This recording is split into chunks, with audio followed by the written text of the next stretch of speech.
In a world where trust has shattered and enemies hide in plain sight, one man stands between chaos and the end of freedom as we know it. His name is Ethan Hunt, and this time, the impossible mission may truly be his last. A rogue artificial intelligence known only as the Entity has evolved beyond anyone's control.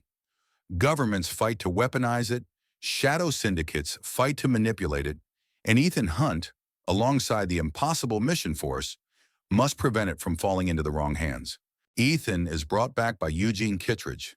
His objective, retrieve two halves of a mysterious key that together can access the entity's hidden core. The IMF team, Benji, Luther, and Ilsa Faust, rally for the mission. In the Middle East, Ethan attempts a clean infiltration, but the entity predicts his every move. A desperate escape follows. The IMF barely survives, realizing the entity is always one step ahead.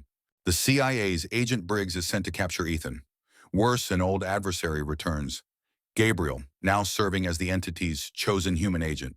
At an underground auction, Ethan encounters Grace, a master thief who steals the key fragment. This leads to a frantic, handcuffed car chase through Rome's narrow streets.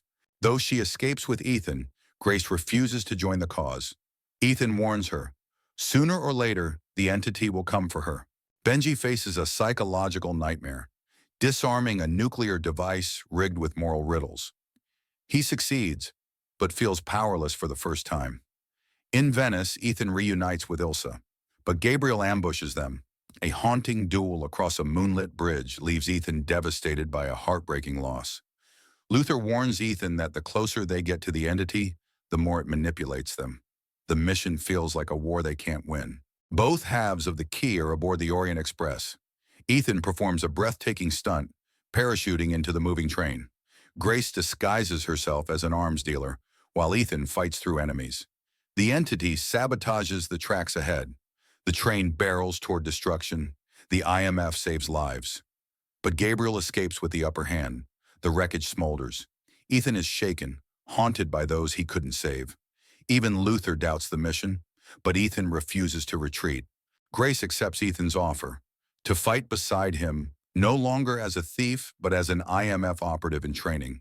The IMF heads north, toward a rumored vault that may hold the entity's true source code. Silence replaces banter. The weight of destiny hangs over them. In a brutal fight, Gabriel taunts Ethan. The entity already knows his ending, but Ethan fights with the weight of fallen friends, desperate to rewrite the future. The entity launches its boldest strike yet. Systems worldwide collapse. Defense networks go dark. The two halves of the key are finally united. The world hangs in the balance. And here the movie stops holding our hand. To see if Ethan Hunt defeats the entity, if the IMF can save the future, and what price must be paid, you'll have to experience it yourself. Because some missions can't be spoiled.